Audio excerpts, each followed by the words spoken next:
बच्चों, आज हम कक्षा 9th के नागरिक शास्त्र विभाग के पाठ 8 भारतीय संविधान की रचना और लक्षण इसका अध्ययन करेंगे। सामाजिक विज्ञान कक्षा 9th पाठ 8 में संविधान के बारे में, जो अपना संविधान है इसके बारे में चर्चा की गई। संविधान का अर्थ किसी भी देश को चलाने के लिए बनाए गए नियमों का व्यवस्थित संग्रह को उस देश का संविधान कहते हैं। संविधान के निर्माण की जो प्रक्रिया है वह 25 मार्च 1946 को 3 सदस्यीय कैबिनेट को सौंपा गया, जिसमें संविधान निर्माण की रूपरेखा करने की रचना की गई। उनको यह कार्य जो है वो बना दिया। संविधान के लिए संविधान सभा और समिति की रचना की गई। संविधान सभा में कुल 389 सदस्य थे, जिसमें अलग अलग धर्म, जात, संप्रदाय, भौगोलिक प्रदेशों, व्यक्तियों, राजनीतिक दलों आदि का समावेश किया गया। इनमें महत्वपूर्ण रूप से जवाहरलाल नेहरू, सरदार वल्लभ भाई पटेल, अबुल कलाम आज़ाद, श्यामा प्रसाद मुखर्जी, HP मोदी,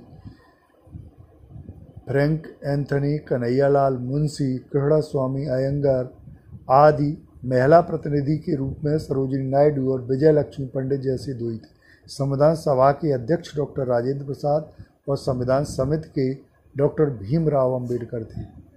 इसने अपनी कार्यवाही 9 दिसंबर 1946 से शुरू की और 2 वर्ष 11 मास 18 दिन में 166 बैठकें आयोजित करके संविधान सभा ने अपनी कार्रवाई जो थी वो पूरी कर दी।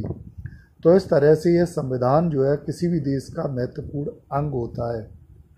उसके बाद में इसकी शुरुआत जो है वो संविधान की शुरुआत प्रस्तावना से की जाती है। प्रस्तावना का आधार स्तंभ जो है वो लोकतंत्र है। लोकतंत्र अर्थात लोगों के लिए लोगों द्वारा चलने वाली सरकार। इसकी बागडोर जनता के हाथ में होती है। इसमें वयस्क मताधिकार दिया गया है। लोकतंत्र में वयस्क मताधिकार अर्थात 18 वर्ष से अधिक आयु का कोई भी व्यक्ति जिसे मत देने का अधिकार होता है, यह इसकी सबसे बड़ी विशेषता। वह उस देश का नागरिक हो, जैसे भारत का वह नागरिक हो और 18 वर्ष से अधिक आयु। दूसरा, समाजवाद। सामाजिक आर्थिक समानता के आधार पर इसकी रचना की गई। धर्मनिरपेक्षता 1976 में धर्मनिरपेक्षता शब्द जोड़ा गया, यानी किसी भी धर्म के प्रति कोई भेदभाव नहीं, सरकार का अपना कोई धर्म नहीं। सर्वधर्म समभाव का सिद्धांत भी लागू किया, सभी धर्म समान हैं। संविधान के लक्षण में लिखित दस्तावेज। यह संविधान जो है वो लिखित है, लिखित रूप से जो है वो है। संविधान का आकार 22 भागों में विभाजित किया गया। 395 अनुच्छेद हैं। 8 परिशिष्टों में इसका समावेश किया गया है। एक ही नागरिकता, देश के लोगों को एक ही नागरिकता दी गई है। एक ही नागरिकता अर्थ ये होता है जैसे तुम राज्य की नागरिकता नहीं, जैसे अमेरिका में दोहरी नागरिकता है, भारत में एक ही नागरिकता है। एक नागरिकता अर्थात अपने लोग जिस देश, गांव, कहीं भी रहो तो एक ही देश की नागरिकता मिली कि हम भारतीय हैं, तो भारत की नागरिकता मिली हुई है, तो एक ही नागरिकता प्राप्त है।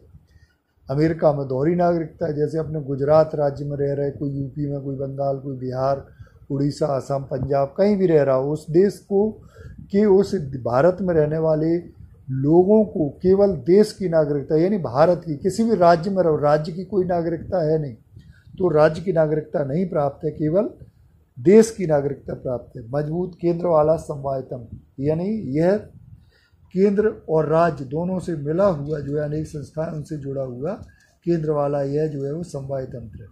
केंद्र और राज्य की सत्ता के बीच में विभाजन अगर किया गया तो इसमें केंद्र की सत्ताएं अलग हैं, जिसे संघ सूची कहते हैं। संघ सूची में 97 विषयों का समावेश किया गया है जो केंद्र सरकार के हस्तक आती हैं, जिसमें संरक्षण, विदेश, परमाणु शक्ति, बैंक, बीमा, रेलवे, डाक तार आदि का समावेश किया गया।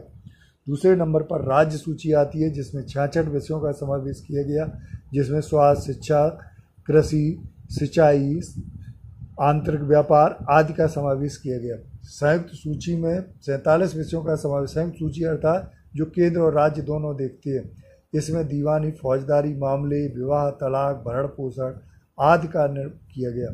स्वतंत्र निष्पक्ष न्याय तंत्र की व्यवस्था की गई है और संसदीय प्रशासन प्रणाली है, यानी संसद के द्वारा चुन करके सुग्रथित रूप से यह निर्णय लिए जाते हैं।